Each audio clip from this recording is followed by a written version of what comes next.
Mary, I have bags. I look like hell. I have bags under my eyes. What? What's that? Well, if you were a man, I'd punch you. I'd punch you right in the mouth. We're live. I stand by. Welcome back to the Real Talk Podcast. This is episode 96. 97-ish. 97-ish. Let's leave it at that. Enjoy. Wait, do we really only have 3 weeks to the... We are fucked. We have to no work. Hit my music.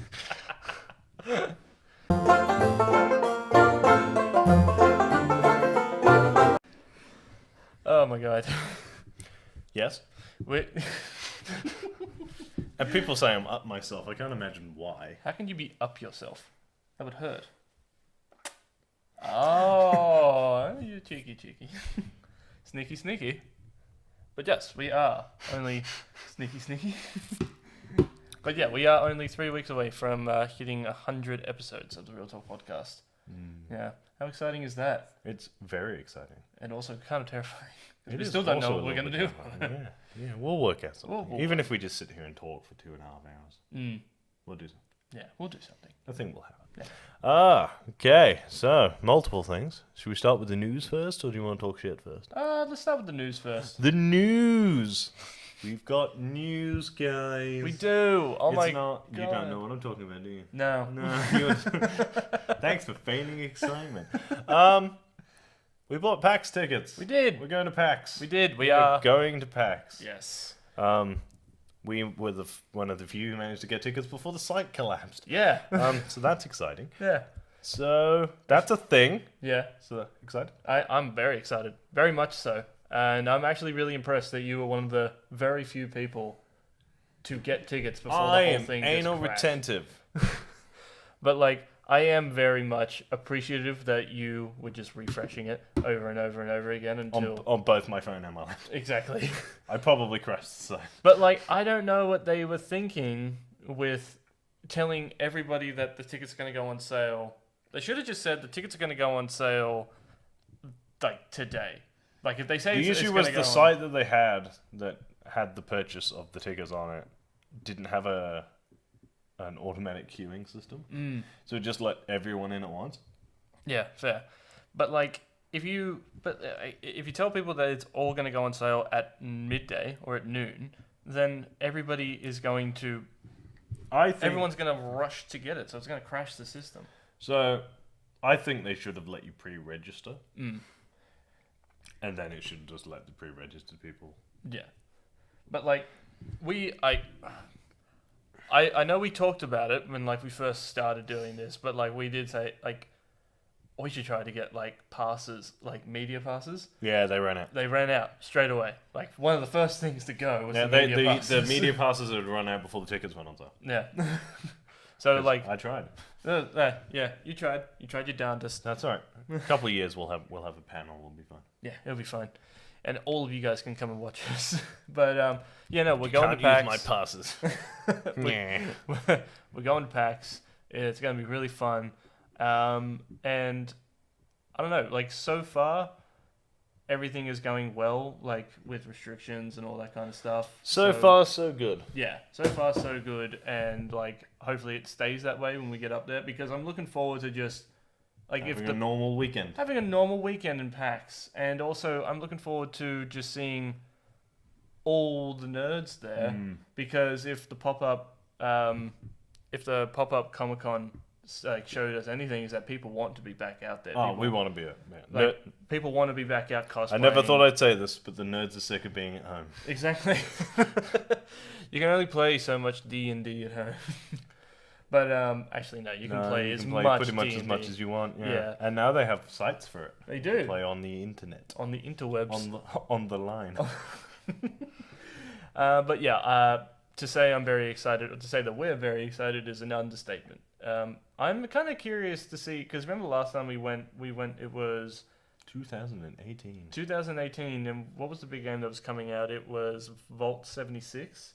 Oh, Fallout 76. Yeah, and the big opening opening thing was like John Denver, yeah, Country Roads. and everybody. I don't know what happened to that video, but I took a video of it when we went in.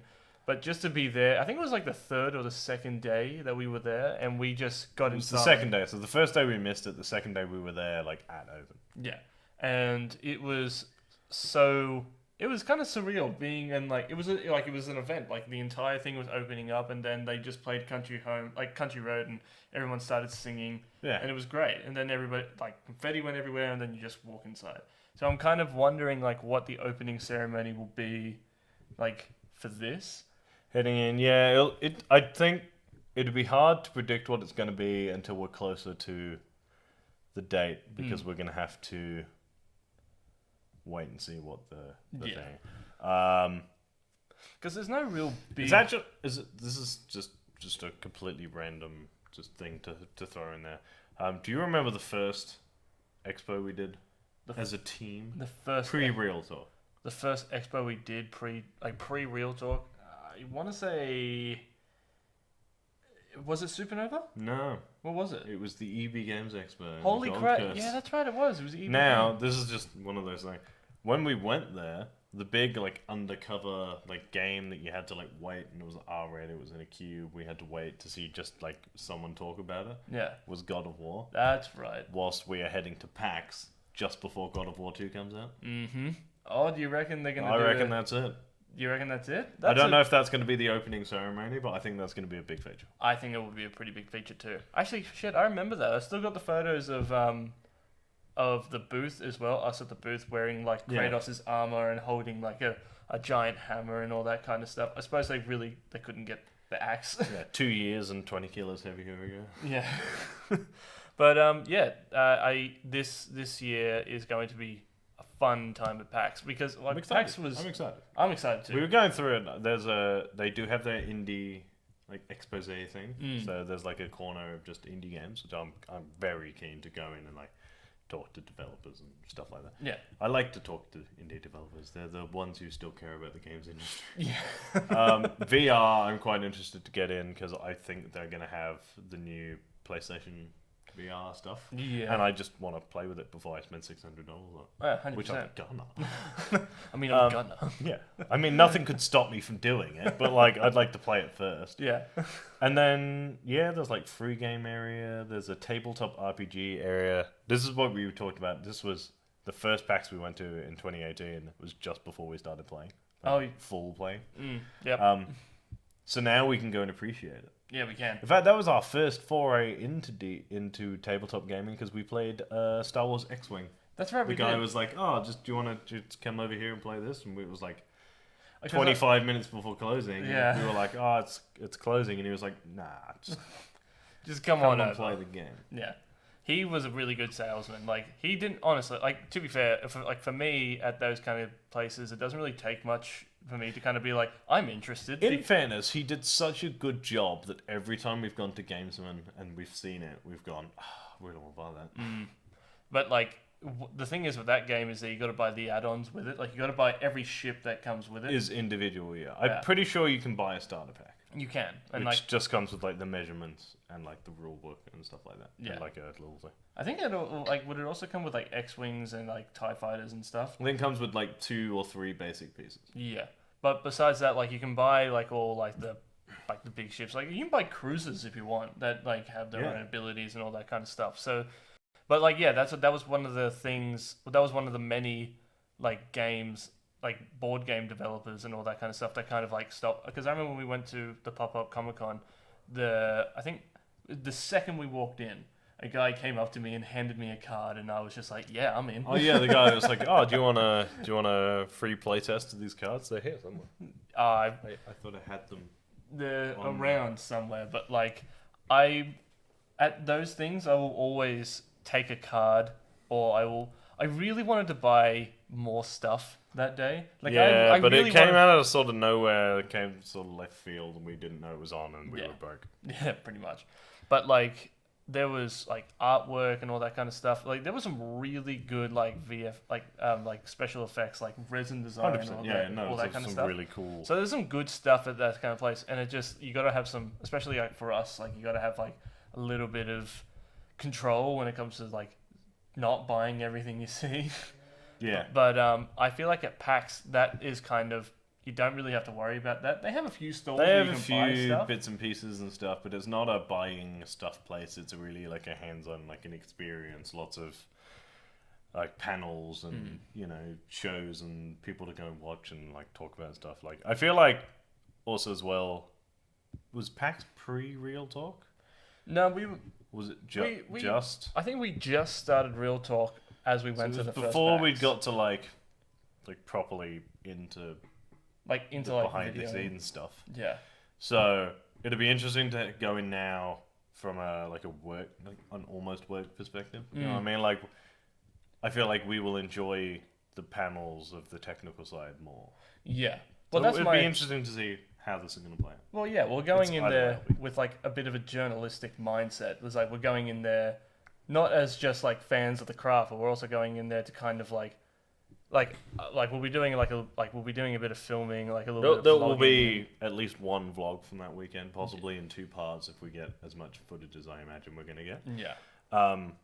The podcast will probably be brought to you filmed on. We're gonna have to work out the specs, but I feel like the podcast that week will be brought to you from What do you reckon it would be? a hotel room. Yeah. Yeah. That'd be so cool. I'd love to do that. That'd be great. So might have to do a late night after the Expo's finished podcast.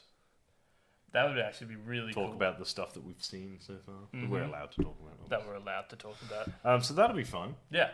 So that's the news. The big news is that cons are back in full force, and we're going to them. We are. So that's exciting. And we saw it. We did. We finally saw it. Yep. So we saw Kong versus Godzilla last night. Yeah, we did. And it was exactly what I expected. Yeah, 100%. I was trying to explain it to Nicola the other night. Yeah. That I was trying to last night, whatever it was. Yeah. That like if you had to rate it as a movie, like sit down and rate it like a film, it's like a 4. Yeah. If you wanted to rate it as like a monster movie, I'm giving it like an 8.5 Yeah. to a 9. Mm. Like it was like the human story was engaging enough that I wasn't like because that was the thing with King of Monsters. I didn't care about any of the human character. Yeah. And like we were talking to your brother about it last night, where he's just like when there's a bit at the end where the bloke's unconscious, she's waking him, she's like Nathan, and he's like, who the fuck is Nathan? And that's his name. Like, Yeah. But like, yeah, you're right. Like as a it's not winning and like any no, awards. like if you had asked me to repeat any of their names, I couldn't. No. I actually genuinely couldn't. Yeah. To me, they were like human 1, Except 2, the and 3. the New Zealand guy who was Fire Fist in Deadpool, the guy kept calling him Tap Water. Tap water. Yeah, That was right. it. That's the only thing I remember, like character wise. I remember Tap Water. Was he in any of the trailers? No, No. that's why I remember the little kid, Mm-hmm. the female doctor. That was it. That was As it. far as human characters, there were like flashes of like other characters around, like the military guys. Yep. Other than that, none of the main characters were advertised as being in the movie. Yeah. To the point where when we were watching the opening credits, which I enjoyed, Yeah. and it came up with Alexander Skarsgård as being like in it, and I was like, Good for him. cool. Yeah. I wonder what he does in this, because like he just wasn't in any of the trailers. Yeah. But while we're on the subject of the opening credits, I fucking loved it. Because Yeah. it was actually an Easter egg for something that happens later in the film. So before we get into spoilers, we'll just get through the general synopsis of it. Yeah. They opened with the like a fighting tournament bracket, Oh yeah, they did. and it was like Godzilla and the Mutos, and it was like Mutos defeated, and then it went over, and it was like Yeah. fucking.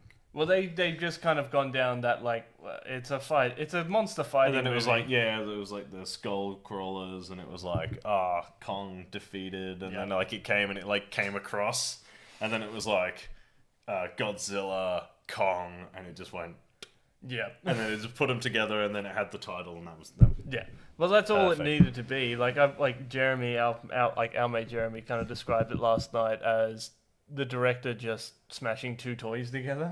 Yeah, I understand. That's what it's like. But like there was nothing wrong with that. If they tried to, I would have had a problem with the movie if they tried to make it more than what it needed to be. Yeah, it was a giant monkey versus a giant fire-breathing lizard. Yeah. It doesn't need to be more than that. It's monster movies. Exactly. And I just love how from the first Godzilla movie we got to this one, how much it's changed tone-wise. Well, yeah, because the first Godzilla was like a horror, almost like a horror movie. Like thriller, sort of like a scary monster movie where everyone was like, "Oh, I'm not really sure." Like everything was kept in darkness until like the end. You don't really see anything, and you were kind of like, "Yeah, but like it's called Godzilla, and it's 3.5 hours long, and you see Godzilla for like 20 minutes of it." Yeah, I think a lot of people got annoyed with that because it was like the Jaws thing, where like you see the shark in the water, but you don't see the shark, and then. But that works for a movie like Jaws. But in a big budget CGI blockbuster, fucking just show me the fucking lizard. Yeah, yeah, just show me. And so when they did like Godzilla versus Godzilla King of Monsters, which was before Kong, Oh no, post Kong. Post Kong. So then they did Kong, and Kong was good. Kong was very much Kong's movie. Like he was just fucking in it. Yeah, and dope. So like a lot of that movie was just Kong. And again, couldn't name you any of the human characters. They were Samuel L. Jackson, Loki. Yep. That bitch who plays Captain Marvel. Yep. John C. Reilly as himself. Yep. Wait, is John C. Reilly in that movie? Yeah. Oh yeah, he is too. He's the guy with the sword. Yeah. And other than that, I don't fucking care. Yeah. Oh, and fucking John Goodman. John Goodman. Yeah. Who's John Goodman? Oh, John Goodman. Yeah, he plays the doctor. He's who's the like... doctor dude who sort of unravels himself at the end. Yeah, but mostly it's just Kong. I remember Kong's name. Yeah. Oh, that's all you need to remember. Yeah, that was it. Kong. Because they're all fucking dead now. Yeah. And then they did like Godzilla, like King of Monsters, and you were kind of like, and they sort of held back, and you were like, give me my 3-headed lightning breathing dragon. Yeah. You fucker. But like Godzilla King of Monsters was that was like, to me, that was a good monster movie. That was a good monster movie, but it was too much. They focused, that one was very like 50-50 humans, and then the other 50% was like monsters and fighting and all that kind of stuff. This one was just, without going too far into spoiler territory, is you go watch it to see, like, straight out the gate. Like they reintroduce Kong, and they're like, so this is where Kong is now, 30 years after Skull Island. Godzilla's doing some stuff. I wonder why. Thank you for spoiling that in 400 of your trailers before it came out of the movie, by the way, because that. Yeah. We'll do that in the spoiler bit. Yeah. But yeah, and then like after that, they're like, and here is the humans' motivation. Just quickly, here is what the humans are after. Yep. Okay, go. And then they just start like they smash their toys together for a bit, and then like they edge the plot along, and then they smash their toys together again, and then they smash their toys together. And then they plot twist, and they smash their toys together again. And that was it. That's all I wanted. Yeah. Well, that's it. That's all The you last really want. hour of the movie was just smashing big monsters together. Well, yeah. Dope. But like Fucking dope. But like, it's like they went back to what made the monster universe so unique and cool to watch in the first place, was that they focus on the story of these monsters fighting in a city, and especially. It's not spoilers, it's all over the trailers. And they go back to Hong Kong. Yeah. They go back to Asia, where they originally where it were. started. Where it all started. Alright, let's just...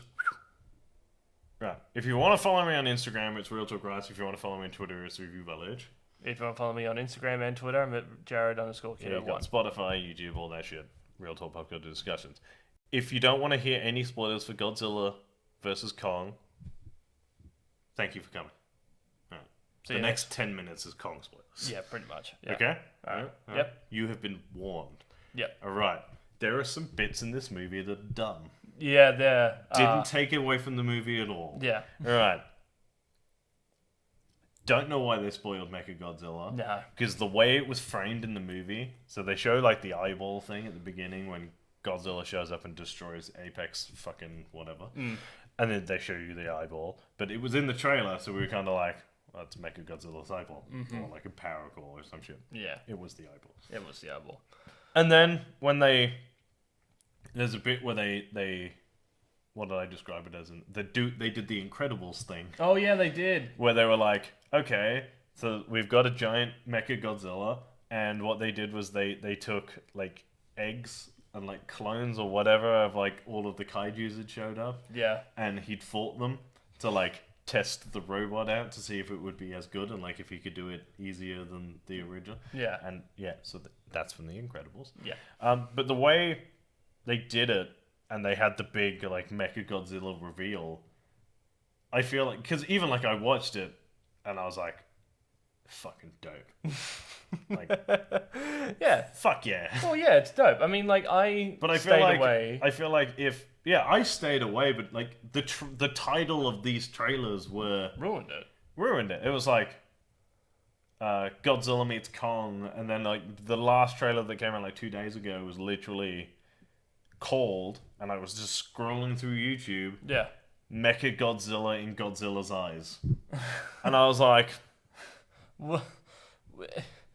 fuck off. Like, why do you have to show us that? that means that the trailers for the movie spoiled the movie. Yeah. Because the way like it comes out and he gets lowered down, or lowered down comes out the floor. He's lowered down, right? Who? The Mechagodzilla. He like bursts out of Mount Fuji. I'm pretty sure. No, like when he's like first revealed. Oh, when he's first revealed, Like yeah, in he gets raised up raised from the floor, and then he like he flexes and like all of his shit clicks into place. Yeah. And it's a cool fucking moment. Yeah. And I feel like, despite the fact we all fucking knew, like we all knew before the trailers, like proper spoiled it. Yeah. It would have been just a theory still. Oh yeah. So that moment carries weight. It does. And we were like, we would have been so excited. Oh, we would have been like, fuck yeah, it's fuck yeah. Yeah. And instead it was like, cool. Oh, I feel like it almost, it didn't ruin Mechagodzilla, it just ruined the reveal moment. yeah, because we all knew it was coming, but like when it came, I know for a fact, like when I was sitting there, I was watching the movie last night, and like my jaw was kind of just like down the entire time. And when Mechagodzilla came up, I was very much like, it's fucking Mechagodzilla. But like the last time I saw Mechagodzilla on the screen was when I watched like the original movie, like the original monster movies from like 1970s, where they still had people in costumes and stuff, and like they even like integrated like Ghidorah's brain and skull, and they link upload. Like there was so many. I do want to talk about Ghidorah's head. Pardon? In a minute. I do want to talk about Ghidorah's head in a minute. Yeah, but like there's like the trailers, they did spoil a lot of stuff, but they didn't really. For me, didn't really take away that much. I'm not saying it ruined it. I just feel like the surprise would have been nicer if they hadn't have done it. Like you could tell it was like filmed as like a big reveal moment. Yeah. And I think this is framed really well. Yeah. Because they still don't whole hog Mechagodzilla until he bursts out of Mount Fuji at the end. Yeah, pretty much. Which is dope. It is. And then it's like, but yeah, I just felt like a little bit disappointed. The other thing is, how smart is Kong's race supposed to be? Because they definitely like had architecture. Yeah, right. And like there was like a bunch of modern art installations, and like there was like a hand carved into the top of a mountain. Yeah. And then like pillars, and there was like an energy source, and they had an axe that could be used as like a rechargeable battery. Yeah. And then like a fucking throne. Yeah. Like this is all in like the Hollow Earth. And you're like, okay, the fuck? Yeah. There are some parts where you just kind of got to accept it in this movie. But it was just like, the only time I was like, because even like the statues and stuff, I was like, yeah, fucking whatever. It was when like Kong got his fucking axe thing and he just sat in a throne, and I was like, it's a bit on the nose, isn't it? It is a bit. Because they've clearly, like, it ends, they've clearly split like Godzilla and Kong have clearly agreed to split territory, and he gets like the Hollow Earth, Yeah. and Godzilla gets No, like Outer Earth, Yeah. and like that's the agreement that they've made. Yeah. And when they inevitably bring Destroyer into the next one, which will be a few years from now, I imagine. Yeah. Because we were waiting for that. We did wait. We were waiting for like an end credit scene. I googled it, and apparently, the director had a post credit scene, but cut one. So we'll see. Like, I'm sure. I imagine he'll release it in the future. But yeah, like none of the ridiculous stuff really annoyed me. The only thing that sort of gave me the shits was the director's all out straight up fucking lie. Yeah. Yeah, pretty much. Where they He was said, like, it's he was definitive. like, this is definitive. They will fight. One will win. One will lose. And they kind of did. And I was sort of like, okay, so they do like the round one fight, and Godzilla wins, and then they have like a round 2 fight, and Kong wins. And it's actually funny because like I like that they don't give a shit. Yeah. Because Alexander Skarsgård's character literally says, I guess round 2 goes to Kong. Yeah. And you're like, yeah. Yeah. Because there's a bit where they were like Kong comes up. Like, so the first one is sort of like an impromptu fight. The second one's like, all right, like Kong climbs out of Hollow Earth with his new fucking nuclear axe and like stands there, and then Godzilla, and it has a shot where it's like Kong, Godzilla, and it is literally, I literally went leant over to you and went, round 2, fight. But yeah, it was just awesome. It was just an awesome monster movie, and it's not going to win any awards. It's not going to win any Oscars. I can tell you that for damn sure.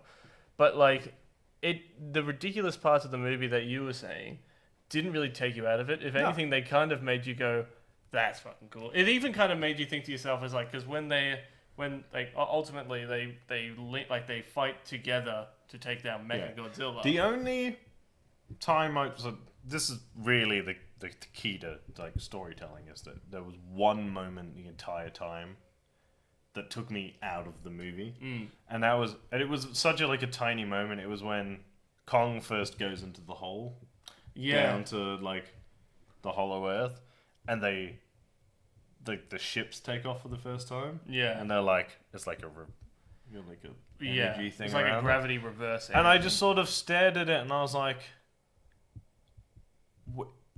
where has this been? Yeah, like it's never been like hinted at all that like there were these technologies coming out that were like evolving like the human race faster than like ours, and then it's just like it does like it's like an anti-gravity engine, and I was just like, even like the car. And I just sort of stared at it, and I was like, that doesn't really. I get why really they're doing make it, sense. but then like they're the company that's building a giant robot. Yeah, I Godzilla. get that's why you you immediately go, Well, that's the other thing, because they spoiled the Mechagodzilla thing. So like I saw that, and they like take off, and I was like, that seems a bit like weird for them to have that technology. And then I was like, yeah, but also there's a giant robot lizard like in their basement in Hong Kong, so like whatever. But also like even their cargo, like cargo transport facility, like their cargo transport is like, I thought that was kind of like is that going to Hollow Earth, or what is that? Like,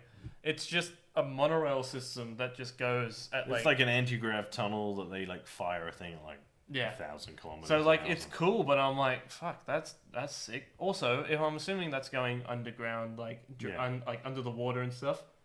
I'm assuming you think Godzilla would just like know there was a tunnel there. Yeah, I did the same thing. I was like, surely Godzilla knows that. So yeah. The other thing is within regards to the tunnel, which again, like, is just a tiny piece of it makes no sense. They make it seem like they were in the capsule for a really long time. Yeah. But they're going at 790 kilometers an hour. Yeah. And I think the distance between like Hong Kong and like Florida is like it can't. If you're going at 700 kilometers an hour, like, I'm not gonna do the maths because it's not that. But like it doesn't even show you its max speed. It goes over like 700 to 800. So you're also assuming it's like 1,000 to 1,200.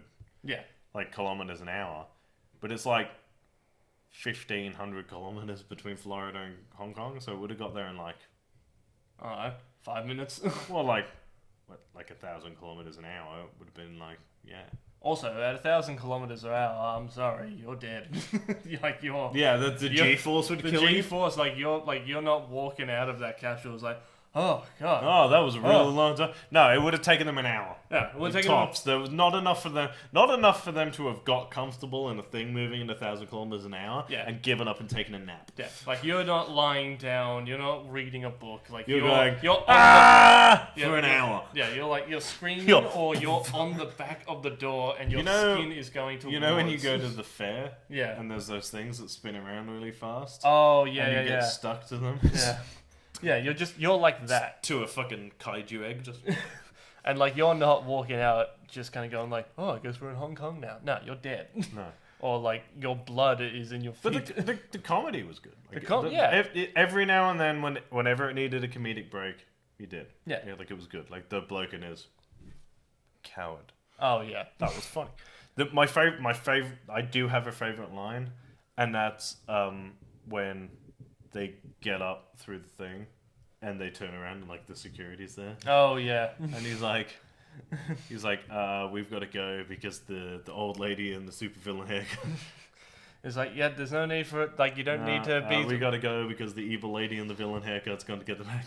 It's just like, I can be here. I've got clearance. She's not buying it. Yeah. But like, yeah, there are a lot of, and even like the bit where they try to stop Mechagodzilla by guessing the password, even though by this point he becomes sentient. So like, also like they kind of like touched on the fact that like in each one of these movies, that if you just guess the password, it just shuts down. But then he's a 14 to 15-year-old. Yeah, I kid, love that. He's like, goes, I did coding once at camp, like HTML camp, and he's like, the hell? Was it a 90s camp? Was it a 90s camp? And then he's like, huh. And he just pours whiskey in it. Yeah. Which also, that's a really expensive whiskey. It is. Don't throw it in a computer. Also, I'm sure you could have found some water. Yeah. Also, like, he makes a really good point at the beginning of the movie, like when they're breaking into, like, the place is called Apex. They break into Apex facility, and he just goes like, I don't really trust this guy. It's like, why not? I think he's cool. It's like, maybe for the fact because he's saying crazy shit all the time, carrying around a bottle of whiskey in a gun holster given to him by his dead wife. Yeah, it makes me kind of want to not trust him. So, like, yeah, like pointing out obvious things in movies like that is sort of makes it better, yeah. It sort of makes it better. If you point out the ridiculousness of the universe that this movie is based in, it just you kind of have fun with it. Yeah. Like, you've got to sort of take it as it is. You got to take it as it is. And I go back to it before, like, from the first movie to this movie, the change in tone is so immense. It's just, they've just gone, fuck it, it's a monster movie. It's just, we're not going to make it a drama with a giant lizard in it. It's just going to be a monster movie, so enjoy. Right, cool. So I gave it an 8.5 out of 10. What are you giving it? I'm going to give it, I'm going to give it a 9. Yeah. Yeah? I'm going to give it a 9 because I love that franchise. It is dope. It is dope. Alright, I'm going to cut it there before we go way too far over, I think. Yeah. See you before for all of our social media stuff. Yep. And as always, guys, keep it real. Stay sexy. Bye. Bye. Monkee. Ow. My butt. My booty.